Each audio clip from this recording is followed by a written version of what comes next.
Entonces, obviamente, por eso hay ciertos contrastes que dice Mateo, bueno, esto lo puso Marcos, pero yo voy a extender esta enseñanza, por poner un ejemplo, igual como pasa con Lucas. Entonces, ¿a qué quiero dar a entender con esto?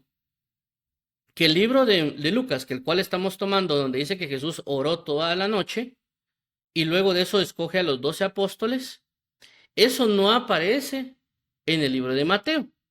En el libro de Mateo solo dice de que Jesús escogió a los 12, no dice que oró toda la noche. Pero el libro de Mateo sí muestra lo que pasa antes de que escojan a los 12 apóstoles, cosa que no pasa en Lucas. Entonces, cuando colocamos los dos, Mateo y Lucas, podemos alinear la historia completa, inclusive el caso de Marcos también, porque Marcos, por ejemplo, Mateo solo dice, y Jesús escogió a 12. Lucas dice que Jesús oró toda la noche y escogió a 12. Y Marcos dice que Jesucristo escogió a 12 para que estuvieran con él y para enviarlos a predicar. La palabra estar con él no aparece ni en Mateo ni en Lucas, solo aparece en Marcos. En Mateo y en Lucas solo dice que los envía a predicar. Entonces, si nos damos cuenta, ya al unir las tres historias nos da un mejor panorama. Y por esa razón quiero entrarme, que también es algo que ya lo hemos leído, a Mateo capítulo 9, versículo 35 al 38. Dice de la siguiente manera. Jesús recorría todas las ciudades y aldeas enseñando en las sinagogas de ellos, proclamando el evangelio del reino y sanando toda enfermedad y toda dolencia. 36. Y viendo las multitudes, tuvo compasión de ellas porque estaban angustiadas y abatidas como ovejas que no tienen pastor. 37. Entonces dijo a sus discípulos, la cosecha es mucha, pero los obreros pocos. 38. Por tanto, pidan al Señor de la cosecha que envíe obreros a su cosecha.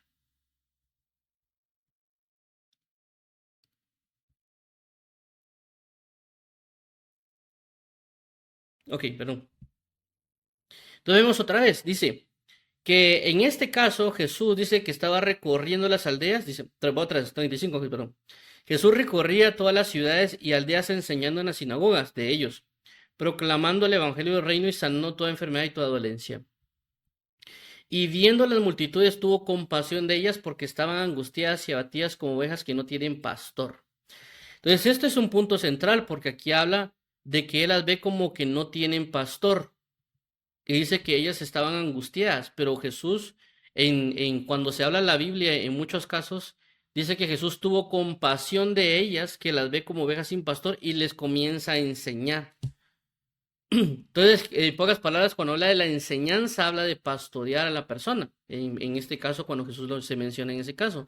En este caso dice que Jesús hace una enseñanza, proclamación del reino y sanidad de toda enfermedad y dolencia. Es decir, que Jesús las estaba pastoreando porque estaban angustiadas y abatidas y por eso Él ejecuta una función pastoral en ellas. Pero no solo queda en eso, porque que también lo hemos hablado, dice, entonces dijo a sus discípulos, la cosecha es mucha, pero los obreros son pocos. Por tanto, pidan al Señor de la cosecha que envíe obreros a su cosecha. Es decir, que había una necesidad de que las personas fueran pastoreadas. Había una necesidad de que todas estas cantidades de personas fueran libradas de angustias y de abatimientos y de esa manera ser pastoreadas. Y aquí entra la conexión entre Mateo 9 y Lucas, porque vemos de que en este escenario, cuando hablamos en su momento de esto, ¿verdad? Era de que Jesús entiende el problema que se le está presentando por la visión profética que él recibe, de que estaban como ovejas sin pastor y que era necesario que se envíen obreros a la mies porque la mies es mucha, los obreros son pocos, y por eso vimos en su momento que Jesús diligentemente se entrega a orar para interceder para que Dios envíe obreros a la mies, porque la mies es mucha, los obreros son pocos. Y por lo tanto es que hace el enviamiento de los 12 apóstoles a las regiones de Israel, ¿verdad? En un sentido profético según lo que hablamos. En este entorno que vamos a tocar, que estamos tocando, es algo muy interesante porque vemos un sentido pastoral de Jesús. Un sentido pastoral en el caso de que él no solo se dedicó a sanarlas y a enseñarles, sino que también durante una vigilia toma la perspectiva de un pastor. Porque cuando hablamos que la Biblia dice velad y orad para no caer en tentación. Significa en este caso que Jesús estaba velando en oración por estas ovejas. Él, mientras estaba orando en las vigilias de la noche, lo podemos ver de una perspectiva que él como pastor no solo sanó, no solo les predicó, sino que él estaba orando por ellas. Él estaba atento a las personas para que él, durante las vigilias de la noche, como un pastor guarda las ovejas en la noche, en los peligros nocturnos, él estaba orando por las personas, intercediendo por las personas constantemente porque había una necesidad. Así como los pastores en las vigilias de la noche pastoreaban a las ovejas, Jesús estaba orando toda la noche para continuar su pastorado a través de la oración y no únicamente a través de la predicación o la sanidad. Estaba usando la oración para pastorear durante las vigilias de la noche.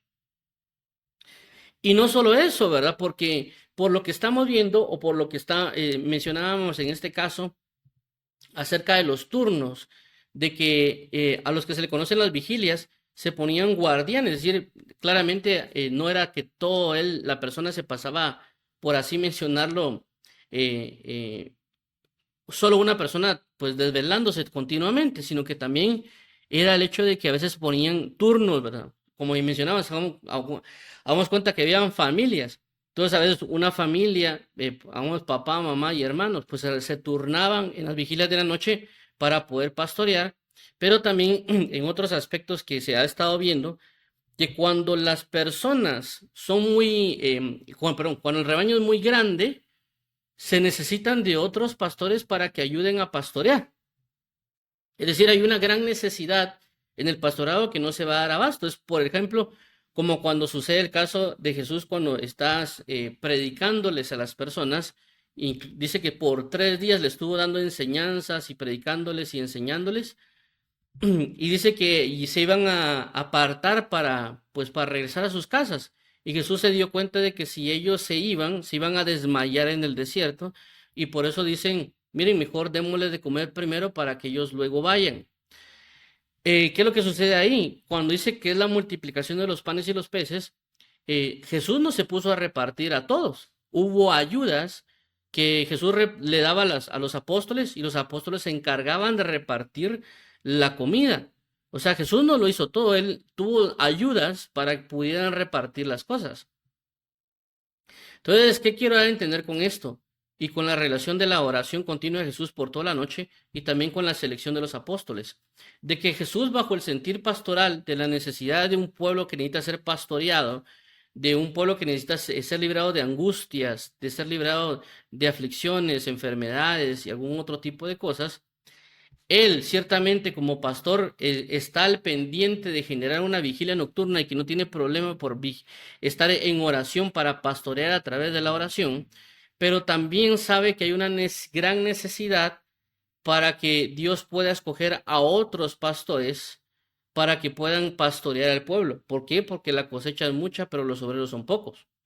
Entonces, en el sentir del pastorado de Jesús, es decir, cuando vemos a Jesús orando toda la noche, ya no solo vemos a un Jesús orando toda la noche, vemos a un pastor en las vigilias de la noche pastoreando ovejas, cuidando a las ovejas, intercediendo por las ovejas, por los peligros de la noche, es decir, por los lobos, por los chacales, por las hienas. Y por el otro caso también que mencionamos de los ladrones que se pueden venir, porque la Biblia menciona claramente que el dueño de las ovejas entra por la puerta, pero los que no son, los que son ladrones, no se saltan la cerca. Entonces Jesucristo está velando para que no vengan lobos disfrazados de ovejas. Jesús está velando ¿para qué? Para que no vengan también, por ejemplo, llenas o inclusive la Biblia que habla de los burladores, aquellos que se burlan de la fe, ¿verdad? Entonces está protegiendo a las ovejas, a nosotros, a través de intercesiones, a través de la oración. Inclusive esto bajo un sentido profético que hemos estado hablando también, de lo que corresponde al tiempo profético que hemos hablado de que en este tiempo estamos hablando ahorita estamos en la noche, ya que hemos hablado que el apóstol Pablo dice que la noche está avanzada y el día se acerca y que debemos despertar. Bajo ese sentido, recordemos de que ahorita Jesucristo está, como dice la palabra, como el sumo sacerdote intercediendo por nosotros. Es decir, si lo vemos de esta perspectiva sacerdotal, bajo el sentido también pastoral, ahorita Jesús está intercediendo por nosotros. En esta vigilia de la noche, Jesús sigue orando por nosotros, sigue intercediendo por nosotros en esta vigilia de la noche y nos está pastoreando en este tiempo profético nocturno, que es lo que ya hemos hablado en diversas ocasiones, que pues lo menciona Pablo, lo menciona también Pedro y también lo menciona Jesucristo cuando habla de las vigilias de la noche. Entonces, vemos a un Jesús como pastor, pastoreando en ese momento, pero también ahorita Jesús proféticamente nos está pastoreando con sus intercesiones en las vigilias de la noche delante del Padre, pero también a su vez está solicitando o está orando por personas para que le ayuden a guardar a las ovejas. Recordemos de que Jesús en el antiguo pacto menciona que Dios levantaría pastores para que enseñaran al pueblo, para que pastorearan al pueblo, verdaderos pastores que enseñen, que pastoreen al pueblo con ciencia y con inteligencia. Y por eso Jesús ora, inclusive por eso Jesús nos llama a orar, porque Dios envía obreros.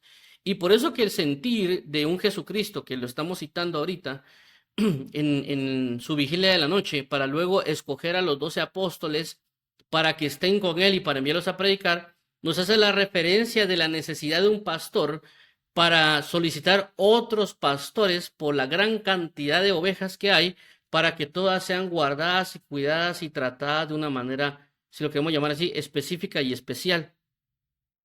Entonces hay una solicitud, por así mencionarlo, de una petición de pastores para que pastoreen a las ovejas. Por eso que Jesucristo viene y después de este punto envía a los apóstoles a predicar el evangelio. ¿Para qué? Para que haya más personas que sean pastoreadas por la palabra, por la proclamación del evangelio, para que sean libradas de angustia, para que sean sanadas, para que sean liberadas, para que sean pastoreadas de una buena manera. Necesitaban de eso. Por eso Jesús envía a todas ellas. Pero claramente la idea no es de que se quede bajo ese sentir de pastorado humano, por así mencionarlo. ¿Por qué menciona este punto el pastorado humano? Porque recordemos de que cuando Jesús hace un enviamiento en el libro de lo que se conoce como la Gran Comisión, tanto en Marcos que dice ir y predicar el evangelio a toda criatura, como el otro caso de Mateo que dice ir y hacer discípulos a todas las naciones.